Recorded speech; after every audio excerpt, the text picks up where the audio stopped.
আমি আমার বোন হত্যার ফাঁসি চাই। জি, আমি ফাঁসি চাই। জি, আমার মা ওই হত্যার সাথে জড়িত। আমার উপরে হত্যাযজ্ঞ চালানো হয়েছে, আমার মেয়েকে হত্যা করা হয়েছে, আমাকে বাড়িঘর ছাড়া করা হয়েছে, আমার বাড়িঘর লুট করা হয়েছে। তো এখন দেশের যে স্থির অবস্থা এসেছে, এই অবস্থার মধ্যে আওয়ামী লীগের পতন হওয়ার পরে আমি চাইতেছি যে আমি আমার সন্তানটা নিয়ে একটু আমার বাড়িতে যাব। তো যাওয়ার আগে আহ, প্রধান উপদেষ্টা ডক্টর মোহাম্মদ ইউনূস স্যারের কাছে আমি আমার এই মেয়ে হত্যার বিচার চাওয়ার জন্য প্রেস ক্লাবের সামনে এসেছি। প্রতি বছর স্বাধীনতা দিবসের দিন আমি এখানে আসি, এই 3 বছর পর্যন্ত আমার মেয়ে হত্যার বিচার চাই। আমি কোনো বিচার পাইনি, এমনকি আমি আজও পর্যন্ত জানতেই পারিনি যে আমার সন্তানটা কিভাবে হত্যা হয়ে গেছে।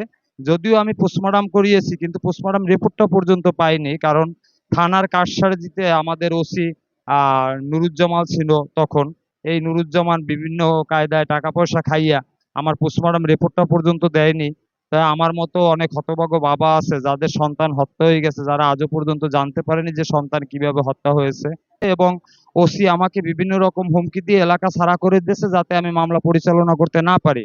এমনকি মামলাটা আমি লেখাইতেও পারি নাই। 43 দিনের দিন নিজের হাতে লেখা একটা মামলা আমি একজন উকিল ধরে বহুত অনুরোধ করে 5,000 টাকা দিয়ে মামলাটা জমা দিয়েছিলাম।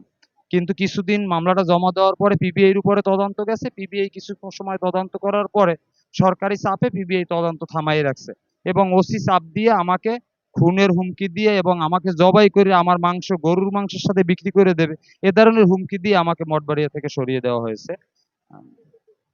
না, এই হুমকিটা থানায় ডাক এনেছে ওসি, কিন্তু হুমকিটা দিচ্ছে ওই চেয়ারম্যান এবং চেয়ারম্যানের লোকজন।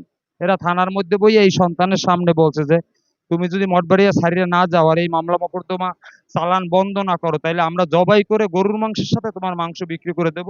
এই সন্তানের সামনে বলছে, থানার মধ্যে ডাকে নিয়ে। আমি চাচ্ছি এই বর্তমান সরকার প্রধান যে আছে ডক্টর মোহাম্মদ ইউনূস স্যারের কাছে আমি এতটুকুই চাই, আমার মেয়েকে যারা নিষ্পাপ মেয়েকে যারা হত্যা করছে এর পিছনে যারা জড়িত এদেরকে আইনের আওতায় এনে আহ ফাঁসি নিশ্চিত করা এবং আমার বাসভবন পুনর্নির্মাণ করে দেওয়া।